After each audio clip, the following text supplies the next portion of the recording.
I sat in her office, staring at the report. There is no doubt about it. Julianne is cheating on me, and has been doing so for quite some time.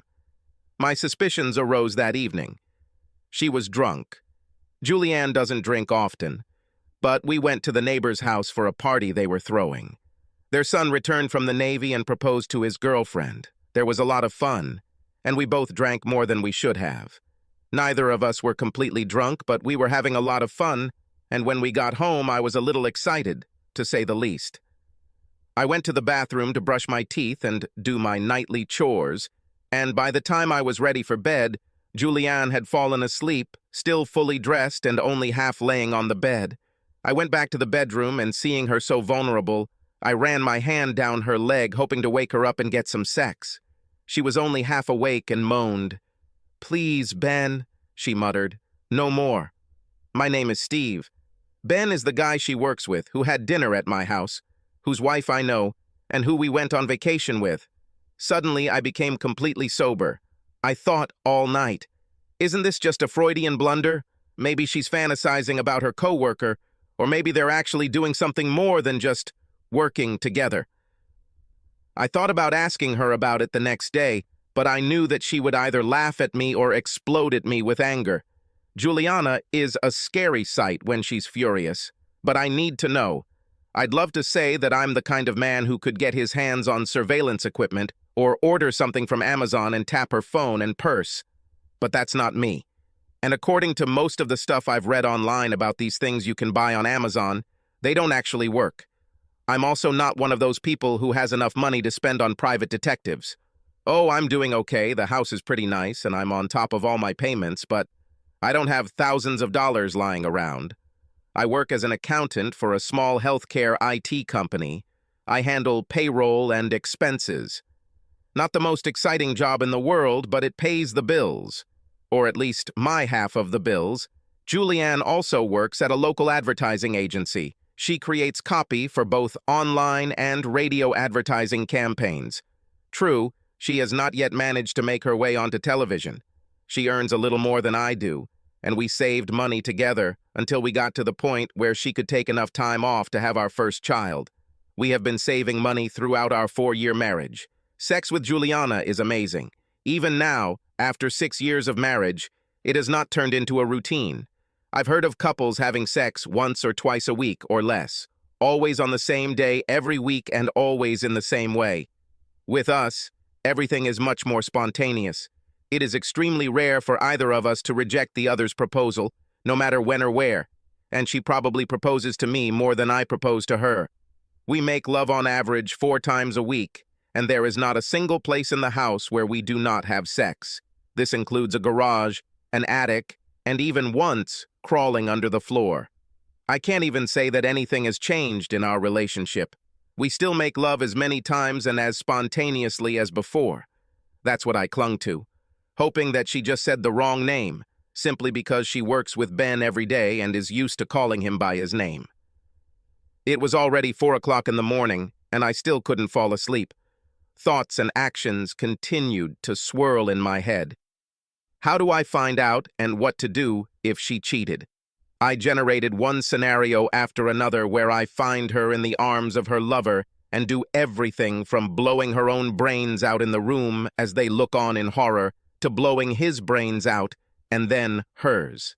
In other scenarios, I just say goodbye to her and walk away in dignified silence, get into the car, and never see either of them again. But before all this happens, I need to know if she is cheating. I silently got out of bed and walked into the living room, where she dropped her purse when we were returning from the party. I looked through it, but didn't find anything. I don't know what I expected to find. Maybe condoms or love letters, but there is nothing like it. Her phone is locked, but that's not a problem. I watched her unblock it several times, so I entered the number and looked through the calls and texts. There were calls and also text messages to Ben. I have read them, but they are all work-related. Every single one of them. Of course, I had no idea about the contents of the calls, but there is still no evidence that she did anything wrong. I was just about to put her phone back in her purse when it slipped through my fingers and fell to the floor. Crap. I thought I might have broken it. I picked it up and carefully inspected it for cracks or chips, and was relieved to find that there were none. I turned it over and saw that something had slipped between the phone cover and the camera lens. It was like a credit card. I unsnapped the phone's cover and discovered that it was, in fact, a credit card. Moreover, it is her maiden name, and I knew nothing about her. Since I am an accountant, I am responsible for the family's finances. I don't manage the money, but I fill out all the forms, pay all the bills, including credit card bills, and file our taxes. How and why she still had that credit card was beyond me. However, this increased my suspicions and fears. I looked at her phone again and looked for the app from the credit card provider. As expected, it was found, hidden in a folder marked Spam, and filled with all the applications that come with the phone and which are impossible to get rid of. I opened the app and found that a password was required. Fortunately or unfortunately, Juliana had set it up for fingerprint authentication, so I carefully crept back into the bedroom and, with the utmost care, placed her finger on the screen. She didn't move. The application opened. Nervous that she might wake up, even though she seemed so out of it, I sent all the transcripts she had to the printer in my office downstairs in the basement. Once the confirmation was made, I closed the app, put the card back in its hiding place, and put her phone back in the case, which I tossed in her purse. Having looked into the bedroom again, I went down to my office and took the statements from the printer. Everything was there. Transactions took place twice a week, on Monday and Thursday, usually around 3 o'clock in the afternoon. $45 from a motel chain. There was the name of the network and the branch number. 10 minutes on the internet told me the motel was 6 blocks from the office where she works. So twice a week she visits the motel. Even though it was obvious why she was visiting the motel, I tried to think of other reasons why she might go there. Maybe they have some conference rooms there and she receives clients there. I laughed at myself. I'm grasping at straws. But even so, I wouldn't have believed it until I saw it with my own eyes. I looked back at the reports and found that these visits started about a month ago. A sudden wave of nausea hit me, and I barely made it to the toilet before I vomited. I was kneeling on the floor spitting into the basin when Julianne came in and leaned over to pat my back. "Did you drink too much?" she asked. "Me too. Shall I bring you something?"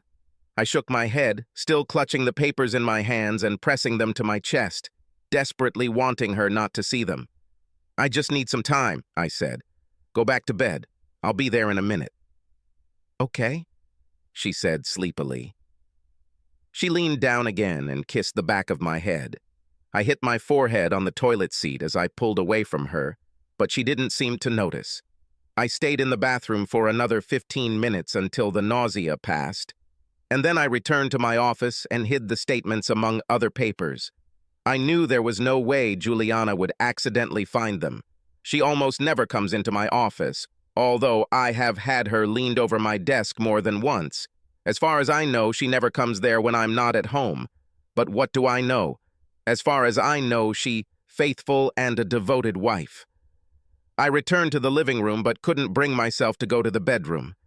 Instead, I sat down on the couch and stared at the wall, thinking. Thoughts continued to swirl in my head. Only the most stubborn parts of me still tried to cling to the fiction that she wasn't having an affair, but I still wasn't quite ready to accept the reality. Still wanted more proof. I wanted to be completely sure. I also wanted to know what I would do if this was true. I know Ben. He is a friendly guy. He served in the Air Force, about 15 centimeters taller than me, and I have no doubt he could wipe the floor with me if he wanted to. I will really like his wife, Mary. She is a happy woman, always seeming to smile, and their 3-year-old Tabitha is an absolute joy. She calls me Uncle Stay, and has done so since I've known her. Of course, a divorce. That would mean we'd both lose. The house will have to be sold and the proceeds divided. We each have our own retirement accounts, and hers is a little larger than mine, since she earns more. Since we have no children, I could find myself in the enviable position of coming out of a divorce better than most men. I doubted that the court would award me alimony, but I was sure that they would not award it to her either. From a financial perspective, the only ones who benefit in divorce are the lawyers. I decided to go online and see how easy it is to get a divorce on your own. Maybe if Julianne doesn't put up a fight, we'll come out of this fairly unscathed, at least financially. Divorce. Is this what I want? No, God, no, I love Juliana with everything I have. But I can't stay with someone who didn't love me back. I would literally take a bullet for her. That's how much I love her. I doubt, however, that this is also true in the other direction. She takes something, but they don't shoot her with bullets. I felt another wave of nausea, but it went away after a couple of deep breaths. I decided to look on the internet about divorces, and then quickly fell asleep. Julianne woke me up with a glass of water and a couple of Tylenol tablets. "How are you feeling?" she asked, her face full of worry. I must look terrible. Looking at the clock, I realized that I had slept for about 3 hours. My head is pounding, my neck and back are hurting from a weird position on the couch, and I just found out my wife is cheating on me. "I feel better," I said. She smiled sympathetically. "Both you and me," she said. "I took some painkillers before the shower. Now my head is clearer. How much did we drink last night?" "Too much," I said, trying my best not to burst into tears and start yelling at her. "Go take a shower," she said. "You'll feel much better after this." I really doubted it. I drank the pills and all the water, stood up heavily and limping, went to the bedroom. I threw my clothes on the floor and got into the shower. "I could have put my clothes in the basket," Juliana complained, going into the bathroom and picking up the clothes I had discarded. "You could have kept your legs closed," I muttered in response. "Pardon me?" she said. I said, "I'm sorry," I said, loud enough for her to hear through the shower. "I was going to collect it when I got out." "It's okay," she said. "I did it. Don't forget we're going to Ben and Mary's for dinner later. I forgot. I was actually looking forward to it. Mary cooks amazingly and serves Michelin-level food. We have gotten into the habit of visiting them once every 2 months, and they come to us the next month.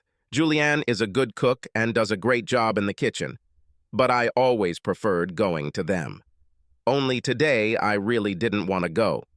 "I don't feel very well," I said. "I think I might have gotten sick with something." "Nonsense," she said. "You'll feel fine once the pills start working. Plus, Tabitha will be heartbroken if she doesn't see her Uncle Steve.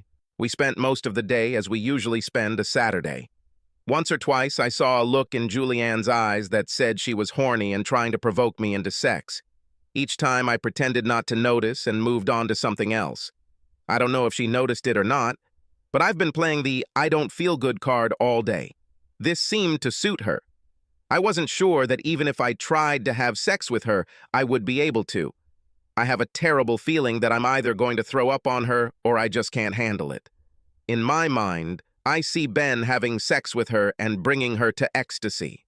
My imagination doesn't help me at all. I spent most of the evening at Ben and Mary's in a depressed state. Tabitha came and climbed onto my lap, which was her habit when I was visiting them, and I hugged her. As soon as it became reasonable, I made her get down again, citing the fact that I was sick and did not want her to get sick too. "It's alcohol," Juliana said. "You are not sick." "I still feel sick," I said, "and I'm not drunk either." Ben looked at me with concern on his face. "Oh, buddy," he said, "do you need Tylenol or something?"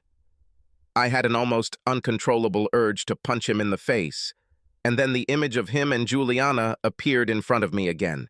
I barely made it to their bathroom before I emptied my stomach again. "Oh, baby," Julianne said, stroking my back again. "Maybe you're sick. Would you like me to call the doctor?" I shook my head.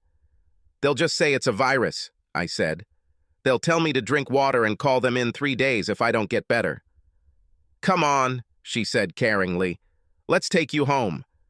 I heard her thank Ben and Mary for the food. When she said to Ben, "See you on Monday?" I vomited again. Luckily, I had already emptied my stomach. I spent Sunday in bed. This was a good reason to stay away from Julianne. I went into the guest room, ostensibly so that if it was a virus, I wouldn't infect her. and also so as not to keep her up all night. In any case, I slept for a good part of the day, but my dreams were tormented and torn. I lost count of how many times I woke up in a cold sweat. I think I must have witnessed Ben and Julianne go through the entire Karma Sutra in my dreams. "How are you feeling?" Julianne asked. It was Monday morning, and I was already up and dressed for work. We usually got up at the same time and left at almost the same time. Our offices are located approximately the same distance from our house, but in different directions. "A little tired," I said, "but I think I survived it." "Why don't you take the day off?" she said. "Make sure." "I can't," I said. "We have a big audit coming soon. I should be there." She nodded and then leaned over to kiss my cheek. I tried my best not to pull away, and I succeeded. "Okay," she said. "Let me know if you need anything.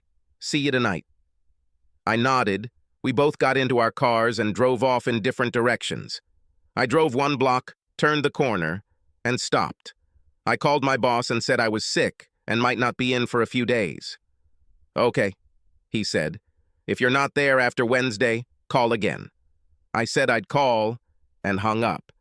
And he drove up to his office and then turned off the location service on his phone. I didn't think Julianne would check on me, but if she did, she'd see that the last place the GPS found me was at work. Then I drove to the place where she works and parked.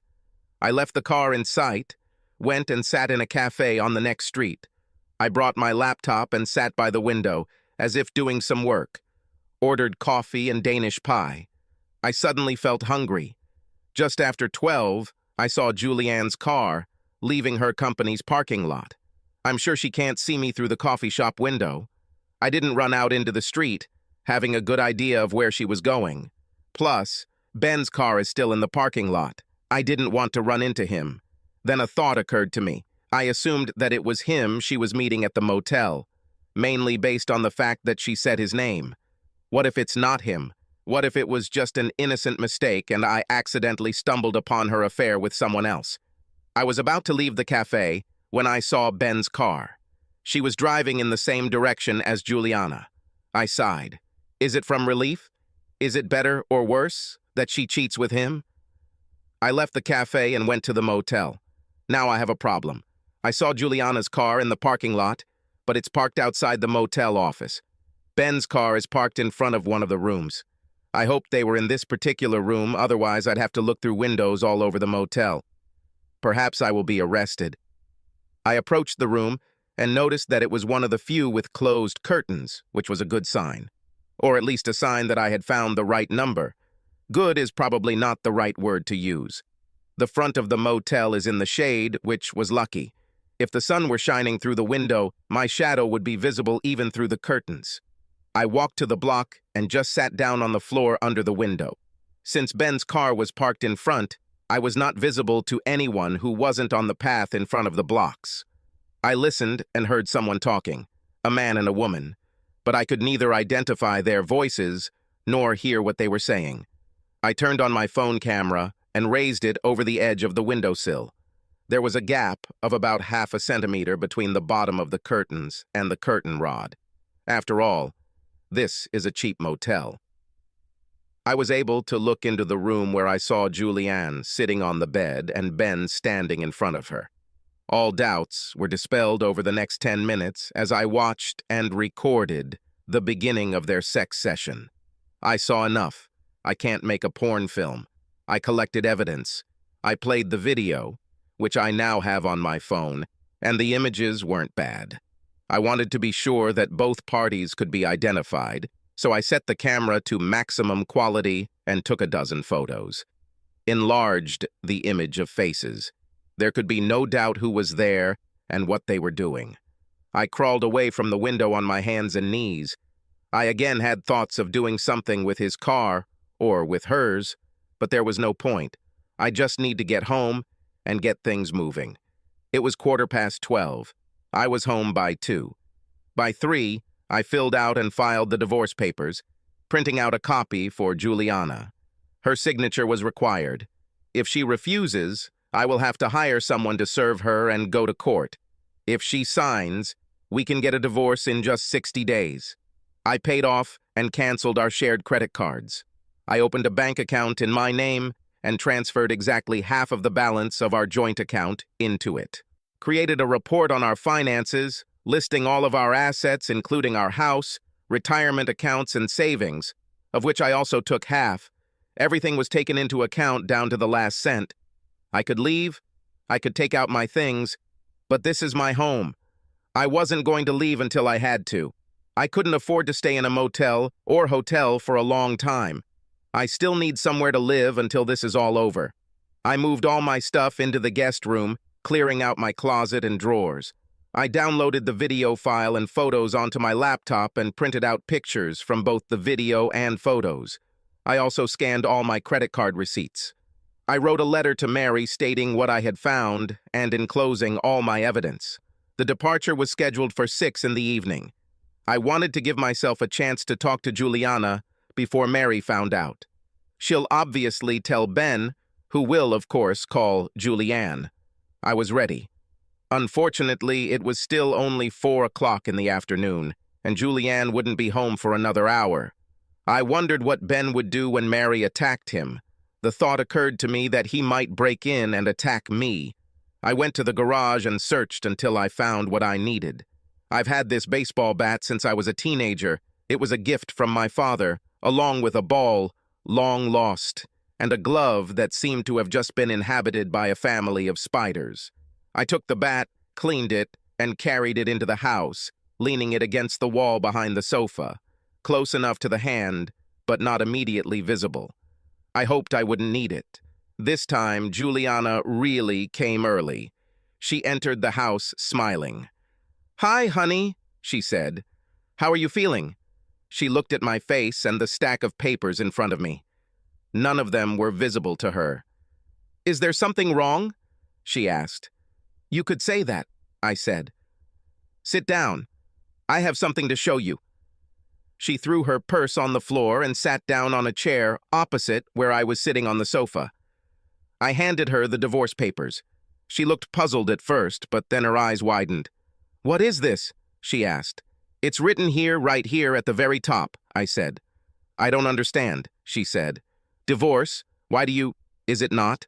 I said. "Where were you today, Julianne?" "At work," she said. "You know it." "All day?" I asked. "Of course," she said. "So you didn't go out at all today?" "Steve," she said. "What's the matter?" I gave her the credit card statements. "So today was different from the last 4 Mondays and Thursdays when you went to the motel." "Where did you get them?" she asked. Her expression showed a mixture of fear and anger. "Does it matter?" I asked. "Were you spying?" she accused. "How could you?" "Indeed," I asked, with slight contempt in my voice. "Do you go there? How could I? For the last month, you've been sneaking to a motel twice a week. And am I wrong?" "Steve," she said, catching her breath. "I know what it looks like, but I promise you it's not like that. I had meetings with clients there. This motel—" "There are no conference rooms," I said. I checked. "But they rent out their rooms for meetings," she said. "It's much cheaper than using the conference center." "And what happens at these meetings?" I asked. "At the motel. So this is how you do business? On the back?" She jumped to her feet. "How dare you!" she almost shouted at me. "Do you think that I sell myself to clients for the sake of business?" "No," I answered calmly. "I think you're having sex with Ben. That's what I think." This stopped her. She sat down again. "Steve," she said. "No, I would never do such a thing. I love you. I don't know what you think you know, but you got it all wrong. I have meetings with clients, and in these meetings we do nothing other than professional business." "At the motel?" I asked. "Yes. Which are you paying for on a credit card that I don't know anything about?" "I keep it separate because it's easier," she explained. "The company pays the bill. Otherwise, we would have to pay tax on that too." That wasn't true, but I wasn't going to explain tax law to her at the moment. I shook my head. "So, today," I said, "when your car was in the motel parking lot, you were there with clients? At a business meeting?" "My car?" she said. "I was driving past the motel and I saw your car." "Yes," she said. "It was a business meeting." And I take it Ben was there too? I said, because his car was also in the parking lot. Of course, she said. Look, I know what it's like, but we were just having a business meeting there. I swear there is nothing between Ben and me. I love you. I would never cheat on you. I handed her a stack of photographs. She turned white and raised her hand to her mouth. Then I played a 10-minute video that I recorded on my phone. I set it up to stream to my TV. Even though the camera was slightly shaky, there was no mistaking who was there or what was going on. Where exactly were the clients at that moment? I asked. Tears began to flow from her eyes, and she started shaking her head. No, no, no, no, she said. This cannot be. He promised that this could not happen. It's over, Julianne, I said wearily. We're done. Sign the papers, we will put the house up for sale, and in 2 months everything will be ready. Then you can go and date whoever you want. And I'll go and hide in a corner and try to regain some dignity. But he promised, she said. He said everything would be fine with us. I looked at her, puzzled. Who promised? I asked. Ben, she said. He said you'll never know, and if you do, you love me, so we'll be fine. Why does he think that? I asked. Why do you think so? I thought that you loved me as much as I loved you. Why did you do this to me? And even more, why did you expect anything other than what would happen if and when I found out? Juliana sat down, put her face in her hands, and began to cry. My heart broke when I saw her in this state, but I had nothing to offer her. I could not console the woman who took and trampled my heart. In a way, I enjoyed her pain, the fact that she was experiencing at least some of the heartbreaking pain that I felt. But at the same time, my heart broke even more when I saw her suffer. I heard my laptop beep. My letter has been sent. Why? I asked. Why did you do that, Julianne? What have I done to deserve this? Was I bad in bed? Did I ignore you? What? She shook her head, still sobbing. It was only supposed to happen once, she said. He promised me only once, but why even once? I asked. I screwed up, she said, still sobbing. At work. I almost lost a major client. Ben managed to work things out, but if my bosses had found out, they would have fired me. We'll survive, of course, but we won't be able to afford a house if I lose my job. We saved money to afford having children and would have lost it all. There was even a possibility that the client could sue me. The price of Ben's help, she said, was that I had to sleep with him. It was only meant to be one time, one day, and that's it. I didn't want to, but I had no choice. If he had shown my bosses what I had done, I would have been fired, and we would have lost everything. Why didn't you come to me? I asked. Even if it meant selling the house, we could manage. I couldn't, she said. There was no time. I did not have time. I had to make a decision, give him an answer here and now. I was so confused and upset, and I saw a possible way out. I convinced myself that once wouldn't hurt. You'd never know, and we'd be back on an even keel. Even if I believed you, I said. You met with him twice a week, for a month. Why keep coming back? He blackmailed me, she said. It was the first time he made a video. I didn't know there were cameras in the room. He said that if I don't continue seeing him, he will show the video to you. What about Mary? I asked. She knew? She shook her head. So he has as much to lose as you do if this comes out, I said. You expect me to believe that he would risk his own marriage to blackmail you? It is pointless. I'm sorry, Julianne, but I don't believe you. You voluntarily went to that motel room, and from what I saw on the screen, you were having a good time there. Now you're telling me he blackmailed you? No, I don't believe in that. But it's true, she said. I had no choice. There is always a choice, I said. If you loved me, you would trust me and come to me. Even if I take the first time as a forced instant decision, you could come to me later and tell me. I would be hurt, I would be angry, but maybe I would understand. I would do anything for you, Julianne. Anything. You destroyed me, destroyed my trust in you, destroyed my love. No, please, she said, sobbing harder. Give me a chance. Let me prove to you, show you how much I love you. Too late. There is nothing you could do or say that would make me believe that you love me, that you ever loved me at all. There was a crash and our front door almost flew off its hinges. Ben stood in the doorway and looked at me. "You little brat," he growled. "You had to get in my way, didn't you?" "What, Ben?" Julianne asked. "He sent photographs and videos to Mary. She kicked me out. She's divorcing me, and it's all that sniveling little shit's fault." "No, Ben," Julianne said. "It's all your fault. You forced me, you blackmailed me. Now your chickens have returned home. If you want to blame someone, look in the mirror." He reached behind his back and pulled out a gun, pointing it at me.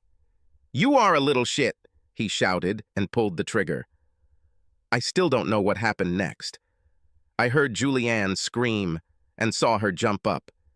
She didn't go towards him trying to get a gun. Her goal was to get between Ben and me. I heard a shot and saw the bullet hit her in the chest. She dropped like a sack of shit. Ben's eyes widened as he saw her fall and he knelt down next to her. He barely had time to look up before the baseball bat I pulled out from behind the sofa hit him on the head. I went to the hospital with Juliana. She was unconscious and the bullet hit her just right of center. She lost a lot of blood. I sat in the back of the ambulance and held her blood-soaked hand. When we arrived at the ambulance, they carried her out and everything happened very quickly. I was taken to the reception desk where I had to provide our insurance information. By the time the paperwork was finished, she was already taken to the operating room. I sat in the waiting room looking at the floor, at my hands, and at my wedding ring, stained with Julianne's blood. I'd take a bullet for her. A thought flashed through my head. I remembered thinking that way when I first suspected her of cheating. It was an indicator of how much I loved her, that I'm ready to take a bullet instead of her.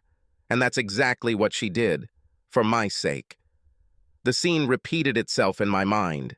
She knew there was no way to get to Ben, to take the gun. Her motive was to put herself between him and me. We all knew he would shoot. She was ready to sacrifice her life to save mine. "Uncle Steve?" Tabitha shouted, as I entered the house that had been Ben's house 3 months ago. Ben was in jail awaiting trial. Because of my blow to the head, he was hospitalized for a week, but he was released under police supervision. He faced a long prison sentence. When I entered the kitchen, Mary raised her head. She smiled at me, then came over and hugged me. "How did everything go?" she asked. "Terrible," I replied. After lunch, I testified for the prosecutors who will be prosecuting Ben's case. They were evil. They figured the defense would be nasty and tried to get me to say something that would benefit their client. I was determined not to do this. Was this the last time? A voice came from behind me. I turned and smiled at Juliana. "I think yes. They told me that they have everything. They're going to charge him with attempted murder, not just assault with a deadly weapon." I walked over to where she was sitting at the kitchen table. She bowed her head, and I kissed her. The path for Juliana was difficult. A month in the intensive care unit, and another month in the respiratory ward of the hospital. Even now, she cannot fully take care of herself.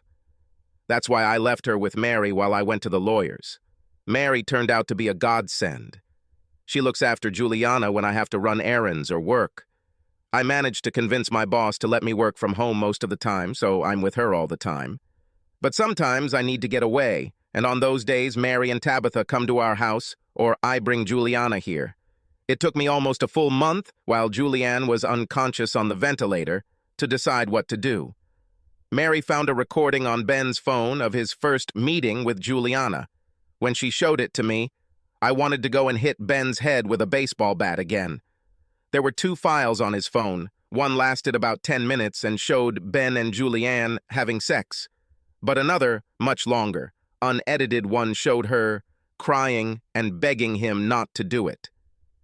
It is as clear from the second file that she is being forced as it is from the first that she is there voluntarily. It was cleverly edited. So what Julianne said, at least about the first time, was true.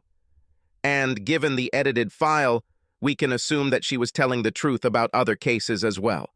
But when it came to evidence, the first file became the basis in this case. The moment Juliana threw herself in front of bullets for me. The very measure that I myself used to show how much I love her. I couldn't ignore it. I'd like to think that it was that night that I whispered in her ear that I believed her, that I loved her, and that if she just woke up, we could be together again. I'd like to think that was the turning point. Until this moment, doctors were not sure whether she would survive or not. I like to think that I gave her a reason to live, that just as she saved my life, I saved hers. Subscribe to our channel so that your second chaff doesn't cheat on you, and go ahead and listen to the next story, because this story is nothing compared to the next one. If you're under 18, don't even think about listening to the next one.